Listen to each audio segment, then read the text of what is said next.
Olá, começando mais um Notas do Karsug, ao lado do Mestre, tudo bom, Cláudio? Tudo perfeito. Bom, Grande Prêmio da Itália de Fórmula 1, lugar que teve presente na categoria desde o primeiro ano, desde 1950, né, Cláudio? Fechou a temporada naquele ano e é sempre muito legal, Monza, aquela festa final e no pódio, no alto do pódio, uma surpresa, né? Porque afinal de contas, Hamilton largou na pole, esperava-se que ele fosse vencer sem problema, mas cometeu um erro no começo e as coisas ficaram fáceis para o Rosberg. 7 vitórias na temporada, uma a mais que o Hamilton. Será que vai ter surpresa no final do ano, Cláudio? Olha, eu acho que essa falha, esse erro do Hamilton, que o Hamilton largava na pole e tinha tudo para aumentar em mais 7 pontos, sua vantagem em relação ao Rosberg. Então, de 9 iria para 16. Ele largou muito mal, tanto que logo depois da largada ele ficou em sexto. É claro que, guiando uma Mercedes, ele chegaria em segundo e fez isso sem grandes problemas. Mas, em momento algum, ele vislumbrou a possibilidade de chegar, não digo nem tentar ultrapassar, mas pelo menos chegar no Rosberg, que a hora que ele fazia uma volta um pouco mais rápida, o Rosberg respondia. Né? E depois, nas últimas 10 voltas, o Rosberg apenas ficou administrando, claramente sem querer ir além daquilo. Não cometeu erro, né, Cláudio, que era fundamental. Erro, fez uma excelente corrida e, na verdade, reabriu o campeonato. Ele está apenas 2 pontos atrás. Psicologicamente, foi uma injeção de entusiasmo, de confiança. Você vê aquela foto dele agradecendo ao público. É espetacular. Eu vi uma entrevista. Primeira vitória dele em Monza, né? Primeira vitória dele em Monza. Eu vi uma entrevista dele à televisão italiana, que ele fala italiano correntemente, que ele agradecia toda a torcida. Enfim, ele está realmente entusiasmado. É claro que pesa no Rosberg, como uma espada de Damocles, a questão de motores. Que o Hamilton tem 2 motores 0 km. E o Rosberg não tem. Então, poderia acontecer que daqui ao fim do campeonato o Rosberg tivesse que trocar o motor, seria penalizado, e então, nessa corrida de penalização, ele perderia claramente espaço para Hamilton. Mas, enfim... São 7 etapas, né, Cláudio?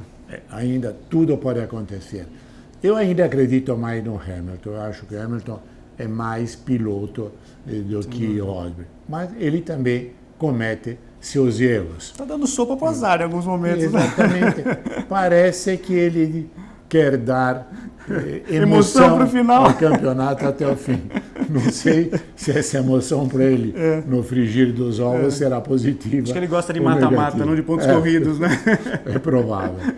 Mas a corrida, claro, viveu na largada, depois da largada mais ou menos estava definida, e no último degrau do pódio, o único disponível, porque as 2 Mercedes são de outra categoria, claramente, chegou Vettel com a Ferrari, Vettel que conseguiu chegar à frente do Raikkonen, embora nos treinos tivesse tido alguns problemas e o Raikkonen às vezes tivesse ficado à frente dele. Melhor, né? Mas, de qualquer forma, era o máximo que a Ferrari podia fazer. Correndo em casa é sempre legal, né? Subir o pódio, né, Cláudio? Inclusive o público reconheceu isso amplamente, porque, olha, com a Mercedes é impossível lutar, porque o carro dele é bem melhor. E os demais ficaram atrás, Red Bull, Force India, Williams. Bottas fez uma bela corrida, né? E o Ricciardo também. Aliás, o Ricciardo dando resposta ao Verstappen, né? Exato. E chegou na frente dele. Do Verstappen fica sempre aquela dúvida. Será que ele aprendeu a lição? É verdade. Eu acho que não. Pelas respostas que ele deu em várias entrevistas, eu acho que ele se considera acima dessas discussões, acha que corrida é assim mesmo. Eu apenas torço para que não haja um acidente em que ele se machuque ou que ele machuque alguém. Porque seria doloroso que ele aprendesse, que ele ganhasse experiência pela dor, pelo acidente. Mas, enfim, foi uma bela corrida, encerramento da fase europeia. Agora vamos para a Ásia, depois viremos aqui ao Brasil, depois... Tem Estados Unidos, tem México, né? México, Fecha em Abu Dhabi. Enfim, uma série de corridas muito interessantes, onde vamos ver o que vai acontecer. Repito, para mim, o favorito ainda é Hamilton, mas ele está dando sopa para azar. Então, vamos aguardar e vamos ver o que acontece. As notas, Cláudio? Rosberg 10, uma corrida impecável. Talvez não 10, digamos 9,5 por não ter feito a pole. Por não ter feito a pole, 9,5. Hamilton 6, porque não é admissível errar daquela forma. Mas claro, também... de segunda marcha, né, Cláudio? A impressão que dá, né? Porque o carro não deu aquela falhada habitual, né? Teve um comunicado da Mercedes dizendo que não teve nenhum problema mecânico. Em outras palavras, olha, a culpa foi do piloto. Então, ninguém é infalível, óbvio, né? Claro, é uma corrida para ser esquecida para o Hamilton. E agora vamos ver o que vai acontecer. Massa, eu tinha uma réstia de esperança que ele pudesse repetir o ano passado. Seria muito bonito ele subir ao pódio, mas claramente a Williams atual não lhe permite essas esperanças e mesmo acabou Mercedes, marcando pontos. E o Nas acabou fora, corrida no praticamente comecinho, né? no comecinho, sem maiores chances. Falando em Massa, Cláudio, eu queria aproveitar, eu sei que você conhece bem a família Massa, teve alguns momentos juntos, inclusive lá com o Titone, nas homenagens no Capacete de Ouro e tudo mais. E o Massa teve uma trajetória muito interessante na Fórmula 1, desde que estreou lá em 2002 pela Sauber, e anunciou que vai ser o último ano dele na Fórmula 1. Eu queria que você rapidamente desse uma pincelada na carreira do Felipe Massa, esse brasileiro que vai deixar a Fórmula 1 esse ano. Claro, tem coisa para fazer, pode ter lugar para futuramente, né? Bom, antes de mais nada, eu acho que foi a melhor decisão que o Felipe podia tomar. Porque eu tenho sempre na memória, os mais velhos também lembrem disso, aquele encerramento patético do Graham Hill. E Graham Hill tinha sido campeão mundial, tinha ganho as 500 milhas de Indianápolis, era um piloto absolutamente top. No entanto, ele quis continuar. Ele gostava, né, mas no fim você via no paddock que os caras olhavam para ele assim, quase como com dó. Falavam, não, mas coitado. O que está fazendo aí? O que está fazendo aqui? Então é muito melhor você sair quando muita gente diz, puxa, mas podia ainda ter ficado, e poderia ter continuado. Por exemplo, eu entendo que a experiência do Massa seria extremamente importante para uma equipe como a Renault, que tem 2 pilotos inexperientes e quer fazer um programa de longo prazo para voltar ao top do Mundial. Então, muito melhor. Frente à Mercedes, né, Cláudio? Exato. Muito melhor você sair quando os caras dizem, pô, que pena, podia ter ficado mais um pouco, do que você está lá e os caras dizem, pô, mas aqui já acabou o tempo, né? Está fazendo o que aí? E, na verdade, o que sempre me chamou a atenção ao Massa, eu não consegui encontrar um motivo, uma razão, pelo qual ele foi menos apreciado, se assim posso dizê-lo, aqui no Brasil do que na Europa. Na Europa, geralmente, ele é considerado um top driver, um piloto que, na minha opinião, só não foi campeão do mundo por culpa da Ferrari. Eu tenho ainda vivo aquele desastrado pit stop de Singapura com a Mangueira. Não tivesse sido aquilo, 2008, independentemente da última prova em Interlagos, ele certamente teria sido campeão. A prova de Interlagos estava mais ou menos escrito o que ia acontecer, Sim. A ultrapassagem final do Hamilton no Glock, né, Cláudio? Estava escrita ali por causa da questão de pneus no molhado. Era ali. mais ou menos normal. Mas se ele tivesse ganho lá em Singapura, e podia ganhar, tinha a condição de ganhar, ele teria chegado aqui com a vantagem de nem precisar ganhar. Uma colocação, um pódio, provavelmente ele teria dado o título. Então, eu acho que ele foi subavaliado aqui no Brasil, repito, não sei a razão, e até eu estava lendo outro dia uma matéria na Gazeta dello Sport do meu amigo Pino Allievi, dizendo exatamente isso. Um piloto avaliado abaixo daquilo que ele realmente representou dentro do mundo da Fórmula 1. Verdade. Bom, vamos torcer para o Massa encontrar. Tem o WEC, tem o Mundial de Endurance, tem o DTM, enfim, a própria Fórmula E, né? Uma categoria que está em franca ascensão, né, Cláudio? Eu acho que tem espaço aí para o Felipe. E MotoGP. Vamos falar de MotoGP agora, porque tivemos uma vitória inédita pela primeira vez, uma vitória do Maverick Viñales, né, espanhol, com a Suzuki. Surpreendeu, né? Surpreendeu. Você vê que a Suzuki não ganhava, se a memória não me falha, na Inglaterra, desde na 2007. Não. desde 2007 com o Vermeulen, me parece, no Grande Prêmio da França. Então você vê que era um jejum aí, né? Jejum considerável, né? Não, e o mais interessante é que os últimos grandes prêmios, cada grande prêmio tem um vencedor diferente. O Viñales, para mim, é um piloto que aparece em destaque. Eu acho que ele, o ano que vem, na Yamaha, vai dar muito trabalho para o Valentino Rossi. É o quarto no campeonato atual, né, Cláudio? Exato. E fez uma corrida excepcional. Largou, tchau, e os outros só viram no pódio, não conseguiram ver. Marques fez uma corrida um pouco arriscada demais. Você viu que ele teve 2 erros que lhe custaram o 3º lugar no pódio. 2 saídas de pista que ele entrou rápido demais. Mas, de qualquer forma, conseguiu reduzir o prejuízo, perdeu só 3 pontos para o Rossi. Ele tem agora 40 pontos de 50 pontos de 50 vantagem. pontos de vantagem. Faltam 6 grandes prêmios. Portanto, temos 150 na disputa. É absolutamente impossível, mesmo que ele quebre, não marque nada num grande prêmio, que isso se verifique. E a nota negativa, quer dizer, negativa em sentido de decepção, porque era um grande piloto, é do Lorenzo.